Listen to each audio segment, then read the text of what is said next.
ನಾನು ಹಾಲು ಬಿಸಿ ಮಾಡಿ ಅಡುಗೆ ಮನೆಯಿಂದ ಹೊರಡಲು ಹೊರಟಿದ್ದೆ. ನನ್ನ ಅತ್ತೆಯ ಕೋಣೆಯಿಂದ ವಿಚಿತ್ರ ಶಬ್ದಗಳು ಬರುತ್ತಿದ್ದವು. ನನ್ನ ಅತ್ತೆ, ಈಗ ಹೋಗು, ನನಗೆ ಸುಸ್ತಾಗಿದೆ, ನಾನು ಗಂಜಿ ತಿನ್ನಲು ಬಿಡು, ನನಗೆ ಈಗ ಶಕ್ತಿಯಿಲ್ಲ, ಮತ್ತು ನೀವು ತುಂಬಾ ಬಲಶಾಲಿಯಾಗಿದ್ದೀರಿ ಎಂದು ಹೇಳುತ್ತಲೇ ಇದ್ದರು. ಸ್ವಲ್ಪ ಸಮಯದ ನಂತರ ನನ್ನ ಮಾವ ಕೋಪದಿಂದ, ಸದ್ದಿಲ್ಲದೆ ಕುಳಿತುಕೊಳ್ಳಿ ಮತ್ತು ನನ್ನ ಕೆಲಸ ಮಾಡಲು ಬಿಡಿ ಎಂದು ಹೇಳಿದರು. ಇದೆಲ್ಲವನ್ನು ಕೇಳಿ ನಾನು ಭಯಭೀತನಾಗಿ ನನ್ನ ಕೋಣೆಗೆ ಹೋದೆ. ನಾನು ಮಲಗಿದ್ದೆ ಮತ್ತು ನನ್ನ ಮಾವ ಏಕೆ ಇಷ್ಟೊಂದು ಬಲಶಾಲಿ ಎಂದು ಯೋಚಿಸುತ್ತಿದ್ದೆ. ನನಗೆ ನನ್ನ ಮಾವನಂತಹ ಗಂಡ ಬೇಕಿತ್ತು, ಆದರೆ ನನ್ನ ಗಂಡನಿಗೆ ನನ್ನ ಮಾವನಷ್ಟು ಶಕ್ತಿ ಇರಲಿಲ್ಲ. ನನ್ನ ಮದುವೆ ತುಂಬಾ ವೇಗವಾಗಿತ್ತು. ನನ್ನ ಮಾವ ತುಂಬಾ ಶ್ರೀಮಂತರಾಗಿದ್ದರು ಮತ್ತು ಹಳ್ಳಿಯ ಸರಪಂಚರಾಗಿದ್ದರು. ಆದ್ರಿಂದ ನನ್ನ ಹೆತ್ತವರು ನನ್ನನ್ನು ಅವರ ಮಗನಿಗೆ ಮದುವೆ ಮಾಡಿದರು. ನಾನು ನನ್ನ ಅತ್ತೆಯ ಮನೆಗೆ ಬಂದು 5 ದಿನಗಳು ಕಳೆದಿವೆ ಮತ್ತು ನನ್ನ ಗಂಡನಿಗೆ ಪ್ರತಿದಿನ ಸಂಜೆ ಹಾಲು ಕುಡಿಯುವ ಅಭ್ಯಾಸವಿತ್ತು. ಆದರೆ ನಾನು ಪ್ರತಿದಿನ ಅವನಿಗೆ ಸಣ್ಣ ಕೆಲಸಗಳನ್ನು ಪೂರ್ಣಗೊಳಿಸುತ್ತಿದ್ದೆ. ನನ್ನ ಗಮನ ಯಾವಾಗಲೂ ದೊಡ್ಡ ವಿಷಯದ ಮೇಲೆ ಮಾತ್ರ ಇತ್ತು.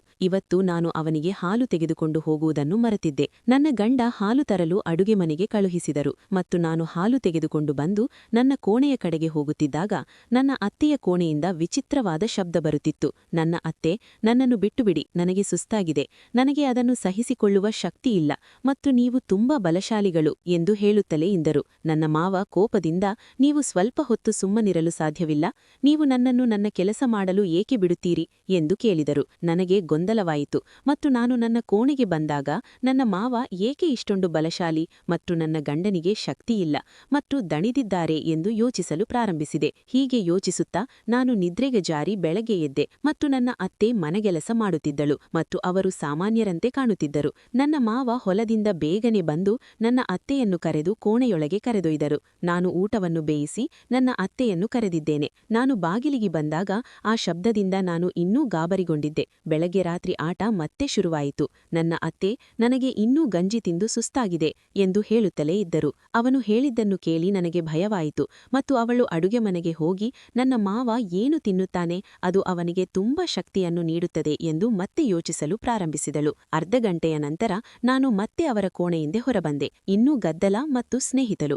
ಈಗ ಅವರ ಶಕ್ತಿಯ ರಹಸ್ಯ ಏನೆಂದು ನನಗೆ ತಿಳಿಯಬೇಕಿತ್ತು. ಸ್ವಲ್ಪ ಸಮಯದ ನಂತರ ನನ್ನ ಅತ್ತೆ ಕೋಣೆಯಿಂದ ಹೊರಬಂದು ತನ್ನ 2 ಕೈಗಳನ್ನು ಸೊಂಟದ ಮೇಲೆ ಇಟ್ಟು, ಅವಳ ಬೆನ್ನು ನೋವನ್ನು ಯಾವಾಗ ನಿವಾರಿಸುತ್ತೀರಿ ಎಂದು ಕೇಳುತ್ತಿದ್ದರು. ಅವಳ ಮಾತು ಕೇಳಿ ನಾನು ನಗಲು ಪ್ರಾರಂಭಿಸಿದೆ. ನನ್ನ ಗಮನ ನನ್ನ ಅತ್ತೆಯ ಮೇಲಿತ್ತು. ನನ್ನ ಗಂಡ ಬೇಗನೆ ದಣಿದಿದ್ದನು ಮತ್ತು ನಾನು ಮಲಗಲು ಹೋಗುತ್ತಿದ್ದೆ. ಒಂದೆಡೆ ನನ್ನ ಮಾವ ತುಂಬಾ ವಯಸ್ಸಾದವರಾಗಿದ್ದರು, ಇನ್ನೂ ತುಂಬಾ ಸಂತೋಷದ ಜೀವನವನ್ನು ನಡೆಸುತ್ತಿದ್ದರು.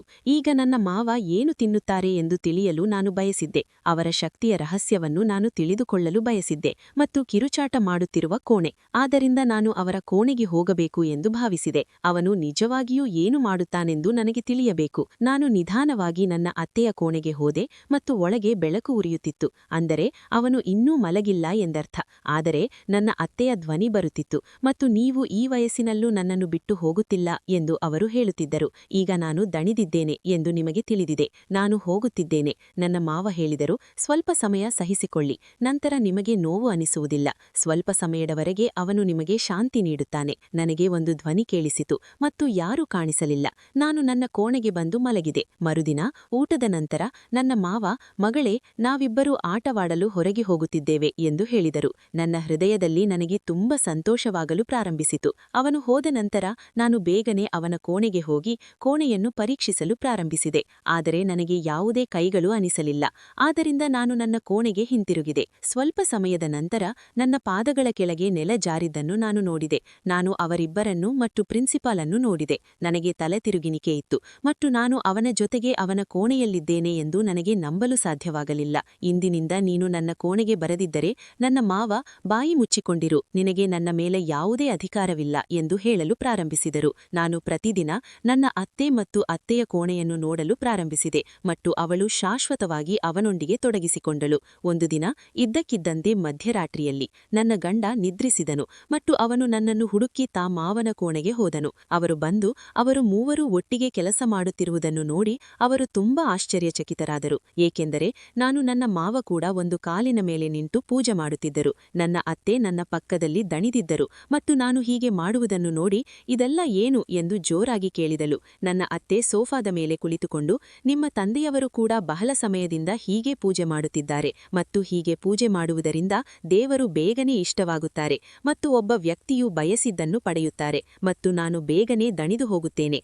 ಆದರೆ ನಿಮ್ಮ ಹೆಂಡತಿ ಮತ್ತು ನಿಮ್ಮ ತಂದೆ ಬಹಳ ಸಮಯದಿಂದ ಹೀಗೆ ಪೂಜೆ ಮಾಡುತ್ತಾರೆ. ಅತ್ತೆಯ ಮಾತುಗಳನ್ನು ಕೇಳಿದ ನಂತರ ನಾನು ನನ್ನ ಗಂಡನನ್ನು ನೋಡಿ, ನನ್ನ ಹೆಂಡತಿ ತುಂಬಾ ಒಳ್ಳೆಯವಳು, ಅವಳು ಎಂದಿಗೂ ದಣಿಯುವುದಿಲ್ಲ ಎಂದು ಹೇಳಿದೆ. ಅವಳ ಮಾತುಗಳನ್ನು ಕೇಳಿದ ನಂತರ ನನಗೆ ನಾಚಿಕೆಯಾಯಿತು. ಆಗ ನನ್ನ ಗಂಡ ಮತ್ತು ನಾನು ಈ ರೀತಿಯ ಮೂಢನಂಬಿಕೆಗಳು ಇಟ್ಟುಕೊಳ್ಳುವುದು ಒಳ್ಳೆಯದಲ್ಲ. ನಾವು ನಿಜವಾದ ಹೃದಯ ಮತ್ತು ಪೂರ್ಣ ನಂಬಿಕೆಯಿಂದ ದೇವರನ್ನು ಪೂಜಿಸಿದರೂ ಎಲ್ಲವೂ ಸರಿಹೋಗುತ್ತದೆ. ನನ್ನ ಮಾವ ಅವಳ ಮಾತುಗಳನ್ನು ನಂಬಿ ಸಾಮಾನ್ಯ ವ್ಯಕ್ತಿಯಂತೆ ಪೂಜಿಸಲು ಪ್ರಾರಂಭಿಸಿದರು. ಈಗ ಪ್ರತಿದಿನ ಬೆಳಗ್ಗೆ ನಾನು ನನ್ನ ಕೈಗಳನ್ನು ತೊಳೆದು ದೇವರನ್ನು ಧ್ಯಾನಿಸುತ್ತೇನೆ. ಸ್ನೇಹಿತರೆ, ನಿಮಗೆ ಈ ಕಥೆ ಇಷ್ಟವಾಯಿತಾ? ನಿಮಗೆ ಇಷ್ಟವಾದಲ್ಲಿ ದಯವಿಟ್ಟು ವಿಡಿಯೋವನ್ನು ಲೈಕ್ ಮಾಡಿ ಮತ್ತು ಚಾನೆಲ್ಗೆ ಸಬ್ಸ್ಕ್ರೈಬ್ ಮಾಡಿ. ಧನ್ಯವಾದಗಳು.